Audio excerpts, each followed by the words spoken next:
Great lineup of speakers today. Someone's going to talk about marketing, sales, public relations, how to find a developer, cybersecurity, and other items, right? And another thing I do too, I host a podcast called the Cavness Experience. And all the speakers that have either been on my podcast are going to come on the podcast, right? So I know personally the value you're going to bring.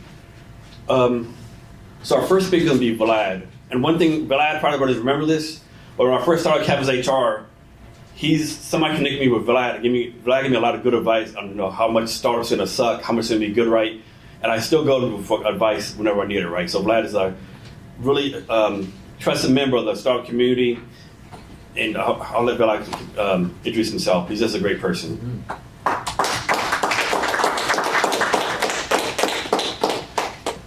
need a grand entrance, a long walk to the stage here. Is this you want me to grab the mic? Yeah. Oh, you want to? Be flexible. All right, here we go. All right. This is my presentation, small business in the startup marketing with Logic Inbound. And that first slide was for you guys to lower your expectations. All the kind words Jason spoken about me. I would say a lot of success, right, is obviously hard work, luck, right? So yeah, lower your expectations for this presentation. So I'm here to, after Carla brought the value with SCORE, and I can attest to SCORE, by the way, great organization. They personally saved me tens of thousands of dollars on taxes. Who here likes taxes? Who here wants to save money? Like, they'll give you free mentors to help you with taxes. There's a bunch of great stuff there. For me, I'm here to bring the bar back down for you guys. So without further ado, let's get a poll on the room, right? Who's doing what? So I just want to know kind of the business level different people are at, so I can kind of tailor what I talk about. So the first question is who here runs a business that does maybe about 8 figures? That's 10 million plus a year. It's one guy. Great job, Kevin. Okay, next level. So who here basically runs a company that does about 7 figures plus? You, close? Okay, cool. Used to. Good job. Cool. Who here is above the $500,000 mark in business? Like they are 1, 2, 3. Okay, cool. And then who here is maybe trying to get to the first $500,000 mark? Like that would be a success. Brag to all your friends. You're like, yeah, I knew I told you so. Okay, cool. So that's what I figured. I figured we'd be closer to the 0 to let's say around $500,000 mark. So that's why I tailored this for today, and I could always edit it as we go. So let me go into a little bit about me and why you may or may not want to pay attention. So this is so my company, we started in 2016, Logic Inbound. And my whole goal here today is really just to give back and empower. There's no, knife that I'm selling at the end or anything like that, right? So feel free to come and use me as a resource in the Seattle community. It's given me a lot. And so I started a marketing agency in 2016. I thought my goal, guys, in 2017 was to do $1 million my first year. That was my goal. And what I ended up doing is I actually ended up being a bit of a bigger boy than I am now. I was about 240 pounds, and I was overweight, and success was, I went the opposite way, actually. I was very depressed, right? Then that was my first year in business, 2016, 2017. 2018, I ran a marathon and then 5 miles. Got the cover of Fortune 5 magazine, 30 under 30. That was just luck, by the way, right? I literally heard a guy say entrepreneur at a Starbucks, and I went and talked to that guy. And turned out he was, connected. I had a speedboat membership, which was a lot of the funnest thing, but the dumbest business-wise, did not help me get any clients. It was way too early, and that's what happens when you're, in your 20s, when I was starting out. So basically, that's kind of my journey, but this is 1 year, right? And most of the time, when you're going to an event or a conference, like I've been to, more than I guess I care to admit, you want to make a difference. Like ideally, you go to the conference and you want to learn something or meet somebody that can take it to the next level, and ideally, you just do it very quickly. So this is kind of the fastest change that I guess I made. And we ended up actually kind of doubling in size this year. We went from like 250 to 500K that year. And the biggest difference here is mindset. And you'd be like, Vlad, why the hell are you talking about mindset, man? Like, you're marketing. Yes, but mindset is big for marketing because you've got to understand how to market at different levels. So, I've been doing marketing for 11 years. Logic Inbound is my third company. And, I I noticed that Jason in the title put, marketing for startups and small businesses. And I'm like, okay, I got to distill in 30 minutes everything I've learned basically in 10 years and how to get you guys to the next level. And I think the biggest thing I tell you is the mindset, and I'm going to go through these, right? And I'm going to go through all these different channels. And so my recommendation for you guys would be to pick one.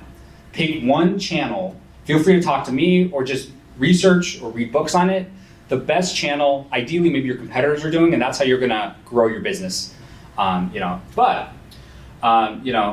you're doing these, you're going to fail. You see that little smiley face? So that's called a concave. So there's a famous investor named Everett Klipp who actually was very successful, and he actually said that if you ever want to win in the stock market game, you've got to love to lose and hate to win. And basically, that's my fun way of saying, right? Like, you're going to fail in the beginning, especially on your journey of entrepreneurship, whether you're into startups or small businesses. But then eventually, you're going to start succeeding, right? And the way I've grown my business, it's not magic. It's not a black hat formula or whatever, right? It's simply these three things, right? You're going to take action through one channel, right? One channel. Like, if you're below the $1 million mark, right? Don't talk to me if you got more than 2 or 3 channels, right? Like, one channel, right, that you're investing in for marketing, right? And referrals is another thing, right? But that's not marketing. Then you get data from it, and then you get better results. And you rinse and repeat over time, and you'll see why a lot of businesses that don't really even hit 500K. So I'll tell you why here, right? But here's my background, right? I have a marketing agency. In 2022, we did about 1.6. In 2023, our net profit actually went down. So you'd be like, Vlad, why did your net profit go down? Well, because my net profit quadrupled.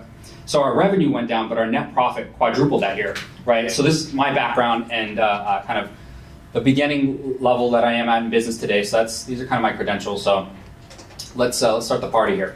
So if you're getting to 6 figures, right? I was at a conference, and I'm going to be going to another one, and this guy told me, he said, Vlad, I'm one man in a van.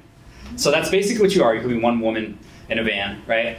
And that's kind of what these business owners are, right? And you can get to maybe 200K just through sheer hustle and persistence. If you just go to every single marketing event, talk to every single person that you could probably get to about 200K starting your small business, right? Most small businesses that I talk to, right? The biggest challenges these business owners have is metrics. That's why this clock is here. They don't know what metrics they should have, right? They're at this conference, you're at this event here, right?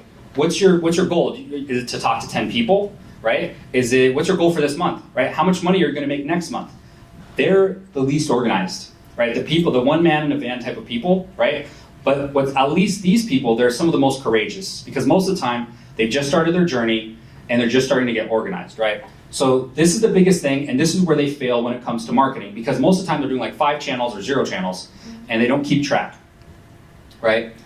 Now, I've spoken to these people, right, that actually have the guts to start their own business, and they always ask me, Vlad, what's the most cost-effective way to get the best leads? I want clients.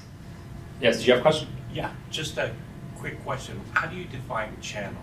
Channel, that's great. That's a great question. So, and I'll get to a little bit of questions at the end here, but basically a channel is any resource you can scale to get attention to your business. And the way I define marketing is building, this is actually a great question. The way I define marketing is building a community of the people you want so you can get their attention, right? So a channel is a method you can use, a channel you can use to get someone's attention, whether it's SEO, PPC, cold calling, cold email, direct mail, conferences, blogging. I mean, we can go on. But it's any resource you could use to get other people's attention, whether it's online or offline. So, but you might also be asking yourself, James, what's the most cost-effective way? What's the most cost-effective channel out there, right? And everybody knows this, right? You know what it is? You asked me a question, I'm going to ask you a question. What is it? Referrals. Yeah, exactly. It's the cheapest. The cheapest, best channel is referrals. Every business owner always wants more referrals, right? And if I could get you more referrals today, right, I think you'd like me a little bit more. So let's do that, right? The best way to get referrals, the first key here, is testimonials. So you need to ask yourself, how many testimonials do you guys have, right? If you don't have testimonials, you need to create a system to get more. Now let's do a fun little game, right? And I bet you guys might be able to guess who's going to do well and not well here. Who here has a system to get more testimonials for their business? 1, 2, 3, 4. And isn't it interesting, one of the most successful people in the room raise their hands, right? If you don't have a system to get more testimonials, you might be missing out on like the first key. You can't even work with me until you do that, right? That's a big key. So how do you get a system? Think about before the job, before you even start to meet your clients, what kind of experience do you want them to have? Most people miss that. The next thing is during the job, right? How are you going to make it a great experience to get more testimonials? I actually like to say before the job, hey, I'm a small business owner. I'm here to give you more 5-star reviews, right? And get 5-star reviews and do great business. So I tell them before, so I was like, let me know if I can do anything. During the job, same thing, right? You should have a checklist.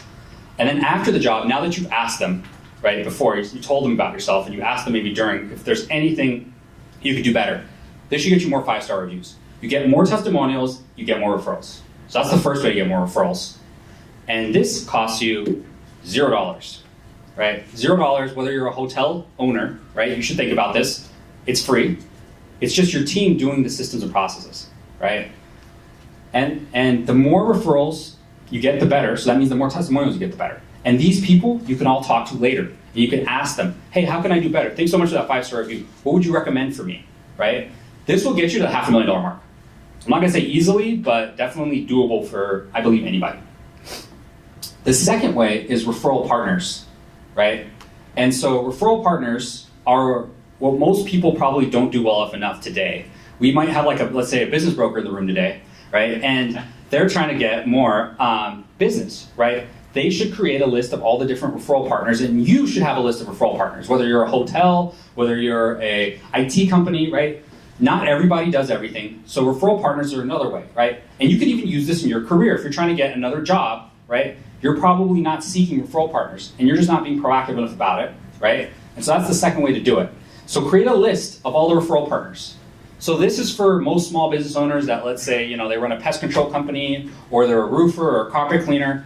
You should be able to have, I would say, at least 2 from each of this list, right? Now it's going to vary, obviously, whether you're in startups, right, or in small business. Even startups get referrals, right? Except they go for, they go for the queen bee, right? They go for the bigger opportunities. So that's actually the next tip I was going to give you is don't go for just one referral from one testimonial. That's great, but also go after the queen bee versus the other bees, right? So there we go. Definitely, I'm glad I told you guys to lower your expectations with that one. So anyways, the next thing is you're going to use channels, right? And early on, if you're below $500,000, don't pay me, don't pay an agency, right? Use local service channels. There's Angie's, there's Thumbtack, there's Yelp. If you're a startup, right, you're going to have to maybe test out cold emails, etc., right? And then you've got to measure it, right? And that's where I said you choose one, you master it, and then you get to the next level. And then once you do that and you get to the $500,000 mark, this is where you can get into SEO. And I can only give you like a really high version, right? But basically there's technical, content, link building. You need to master all 3 things for SEO.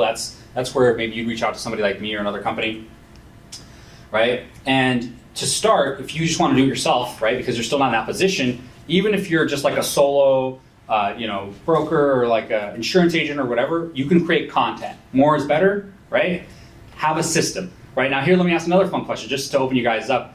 Who has a system to get on social media consistently? Who has a consistent social media posting system? 1, 2, 3, 4. Okay, got it. So there you go, right? So that's about half the room, right? The other half is missing out on that because you can consistently create content. And then you got to look at that data. And then you can use the people who engage to get referrals, etc., referral partners. So, for SEO, Google My Business, obviously, you got to make sure everything's filled out. If you're an LLC, if you're a local service business owner, right, that's something that you got to have, right? So here's an example of a great profile, right? And then so we're growing now as a company, right? As you get to like $500,000 plus, right? Maybe you can spend money on Google Ads, right? This is the sponsored section, right? This has a lot to do with the right keywords. I would run a forecast before you actually run a campaign. A lot of people, they'll spend money to see if it works. I say don't, right? At least do an analysis first and then spend.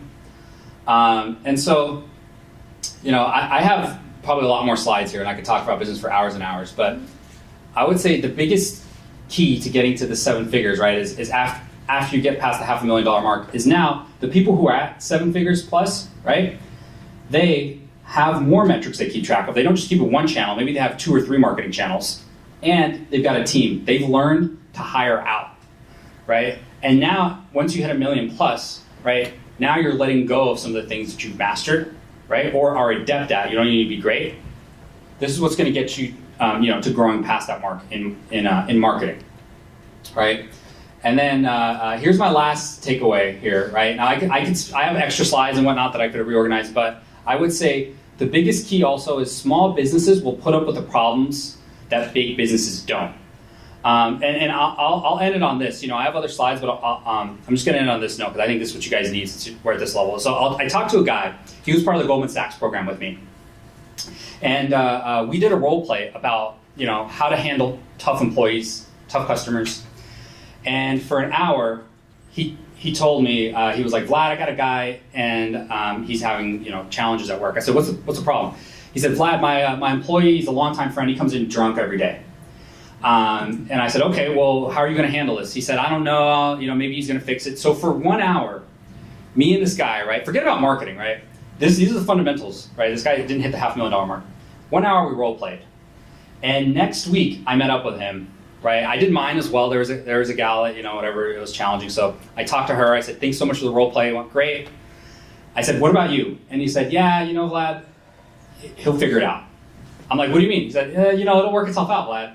And that's the problem with most small business owners is they're overwhelmed and they don't have a priority, right?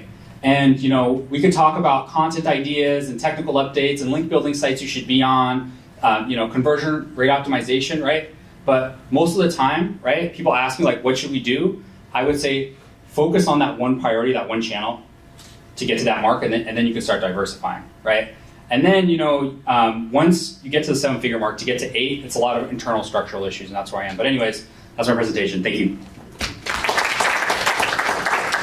I guess we're doing QA now, or? Questions, yeah. All right, questions. All right, go ahead over there. Okay, I have one question. It's kind of like sad to say, to be honest. So I'm working with like a startup, and there's only 3 of us. Yep. And they started it way before me, and I love it like so much. But one of the people on our team was like, didn't you know the Kardashians bought all these bots? And so like we ended up buying like 8,000 bots on our Instagram or whatever, and like even our Facebook. And that was like a year ago, and I was like, I really don't think this is a good idea. And I'm like, Kardashians do. Anyway, now like I'm posting all the time, but like 99.99% of our engagement isn't there because of that. So it's like, do we start over with social media and then we need to get all new? Like we already have like, what do you do? Just ignore it and keep going? That's a great question. You're talking to somebody who on his birthday was gifted like a really big Twitter account, right? And I didn't want to do it, but it was a gift, so I was like, and then I ended up having 2. It depends on the ratio, right, of fake to real bots, right? There's a joke in the marketing community, right? The answer to every question is it depends, but I'll give you kind of a longer version here. So I would look at the ratio, right? Like 20%. This is what I personally do, right? If you're more than 50% bots, if it's a majority fake bots, you might as well, can it, right?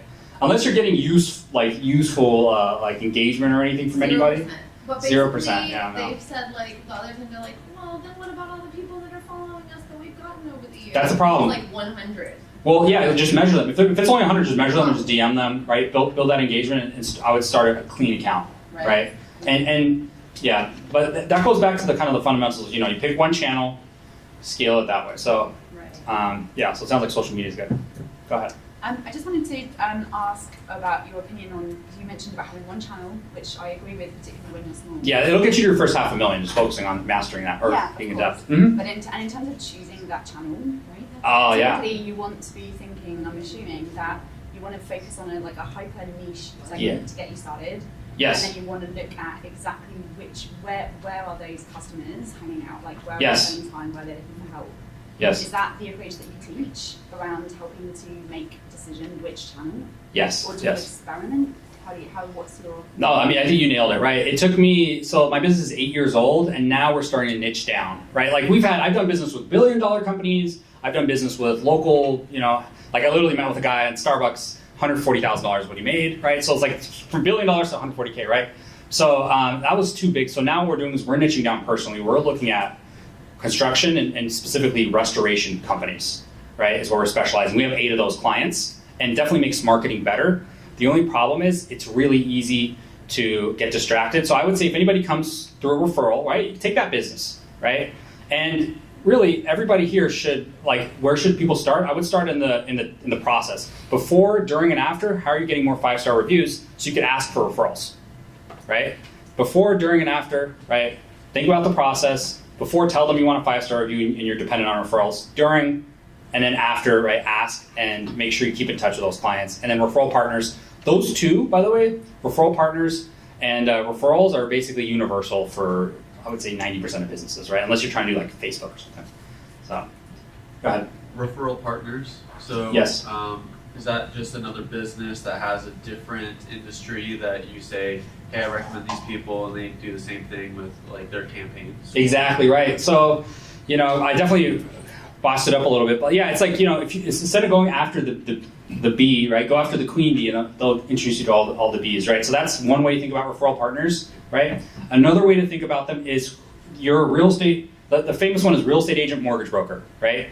They refer each other a bunch of business, right? Or let's say you're a lawyer even, right? Maybe you do personal injury law, another person does family law only, right? So this is where you've got to map it out for yourself. And then over time, you will learn kind of who you enjoy the best with, doing business with. And you can, if you track it, right, which like I said, a lot of people don't track, you'll see. I have a question. One woman in a wagon over here. Love it. One woman in a wagon. I love that. I'm going to change that up and use that. Yeah. You talked about what metrics should you have, and where can you go to identify what are the basic metrics that I should start with and then grow from there? It's a phenomenal question. So basically,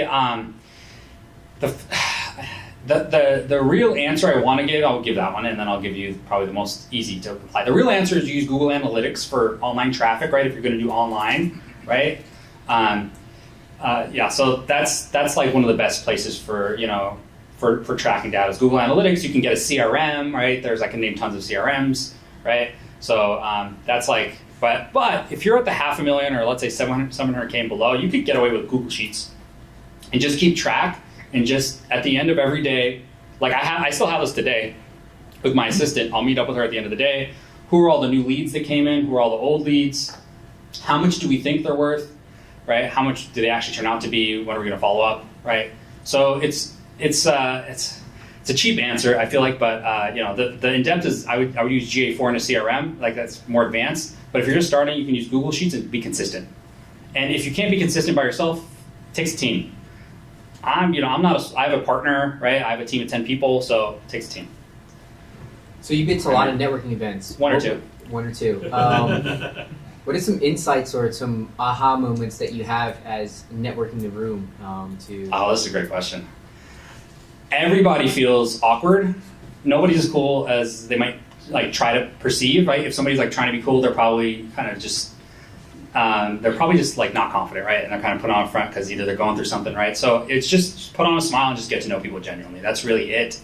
That's the biggest thing. And then lastly, the magic happens after the event, right? During this event, whatever, right? If you have the guts, you can come up, talk to me. I told Jason, I'm happy to give anybody 30 minutes of my time for free, right? We'll just tell my admin to kind of find a time for us. But after is when the magic happens. And you're not going to get referrals from people here in introductions until maybe you meet with them 3 or 4 times, right? So the first meeting, like I'm really just trying to, like me and Kevin are going to meet. I'm like, can I even trust this guy? Like, is he a bad person? Like, we're just feeling each other out, right? And then the 3rd, 4th, 5th time, like now me and you know each other, Jaime. Like, I can introduce you to anybody. You just told me you were going to introduce me to somebody, when we just met, because you're like, yeah, I know Vlad. He's a good guy. He's been around. So it'll take 5, 6 times to actually really start being a strategic partner. Sergey. You mentioned the construction and the restoration companies that you work with. Yes, sir. So how did you concentrate on those? Is it because of higher profit margin or what? They make nice profits, yeah, not gonna lie. Choose those 2 industries. Yeah, some of these guys, the restoration, I'm like, you guys have a nice business. No, so basically, and what does your company do exactly for those industries? Yeah, so we're a marketing agency, right? So we do Google Ads and SEO primarily, right? We've done email, we've done CRM. one of my clients asked me to fix their fax machine. I've had to do all these things because my clients ask me, right? Yeah, right? It's like, oh, $1 million company, can you do that? I'm like, yeah, I can, but but we mainly focus on Google, that's our specialty, and giving people leads to their websites, right? But the ideal client for us is somebody doing at least, I would say about $500,000 plus that can spend like $5-6 grand a month, right? So restoration companies are really where I'm going, what I'm going for. I'm going to go to a conference in April. How did I pick the niche? I think is the better question for you guys. Like, how do you find what you're good at? I like to say, try to find what you like. You don't have to love it, right? Like, do I love restoration with all my heart? Not when I was like 5th grader. I was not like, I want to be a restoration marketing agent. No, basically, like, find what you like and find people you enjoy to speak with. That's the main thing for me. That's the main advice I give you. And then once you put your 10 years into that thing, now, right? I was just talking to Prakash over there. Me and him were sitting back, right? Like, you put the time in, and now you can afford to take the stupid, crazy risks that you want, and you can go be a ballerina or whatever. Any other questions? I think I don't want to. Oh God. Yeah, I have one question. So I currently mentor international startups. Congratulations! Awesome. Thank you. It's a pain. It's actually it's a blessing and a privilege because they're kind of arguing to me, we have traction in X country, right? Which I think is fantastic. But if an investor was to meet with him here, that would be like me saying, oh, I have property in the Philippines, right? But they're going to be like, okay, what does that mean to me in the U.S.? Yep. So one of the things that I've really been trying to emphasize with them is the importance of like the LinkedIn, right, and the website, but they just won't do that, unfortunately. So what would you recommend for me to kind of recommend to them that would be some easy steps or low hanging fruit? Because every time I say post on LinkedIn, right, or at least obtain a website that's in English, they keep arguing to me that it's a bandwidth issue. Got it. So how do you, it might be a bandwidth issue. We don't know, right? And it might be okay to start small, right? And so basically, how do I convince people to do an online presence? I mean, it's hilarious, right? I've got clients, right? They'll hit, let's say, 2 million, and then they're happy, right? So it might be they're just happy, right? Like I say things all the time, right? And do I do them? No, right? Like I want to do this, I want to do that, but the actions, right? Like I want a 6-pack. Don't have a 6-pack. But basically, right? So it's some clients. So it's hard to so I'm not in the business of convincing people. I'm in the business of educating, empowering, and just showing them. And then if they want to do it, right? Like they will. So I would just show them. I would maybe, if you could even find like a competitor that's related, but maybe not a direct competitor, and have them talk to them, that's going to open their eyes more. The other thing is parents will definitely see what I'm talking about, right? Like sometimes you give somebody advice, like your kid or whatever, and they'll not listen to you, and then a random person, their friend Ronnie says it, and you're like, what the hell, Ronnie? Like, you're listening to this guy, and you didn't listen to me. Sometimes you just have to, somebody else has to say the message in a way that breaks through. So, those are kind of the different ways I try to slice that apple. Any other questions? Last question, go ahead. One more example, and I'll shut up, I guess. No, you're good. So if you take a $500,000 company, for example, yeah, in sales, and then 5 million. Yep. So how do you help them out to put like a marketing plan together? You'll say, hey, here's your budget, that's what we can do for you. And here's a 5 million company, that's what we can do for you. Yep. That should be your budget. I mean, do you help them out to, I mean, how would they know how much they need to spend with you? Yes, exactly. I'd help them out, right? It's not an easy thing, right? I can't do everything. Like I can make the phone ring. I remember I had a tree cutter client one time and they fired us because his mom complained the phone rang too much, right? So I can't, right? So that was my favorite story ever. So he's like, my phone's ringing, there's too many people, and his mom was the admin, and she was like, I don't want, and so I was like, okay. So I can't, marketing is, I would say, maybe 25-30% of the puzzle, right? But the people that I've seen go from 3 to 10, or the guy who went from $500,000 to $2 million that I helped, like he had other things, right? Like he had a sales process, right? He had a great service. He had partners. He knew his numbers on the finance side, which, I think we have somebody talking about maybe the accounting side or something, right? And so basically, like, you got to know those other things, right? To know what you can spend, right? There's your risk appetite. Like the first 3 years of my business, the first year I paid myself like $0, right? And it didn't work out well, right? The second I paid myself like $30K, right? And then so it really all depends on that. So it's tricky, but yeah, we can help them. And really what we do is we focus on that one channel. right? If to get to 500,000 to 1, right? To get to the first 500,000, maybe they've got like a great referral network, and then to get to 1, they could just use Google Ads or SEO or whatever. We find that one channel for them. Okay, guys, I appreciate this. I'm obviously going to be here for the event, so thank you so much, Jason, and round of applause for Jason in the event. Thank you, guys. So, quick thing on networking real fast. Well, first, I want to affirm what Vlad said about your kids not listening to you. My kids are mid-20s. I could tell them, do this, make $1 million.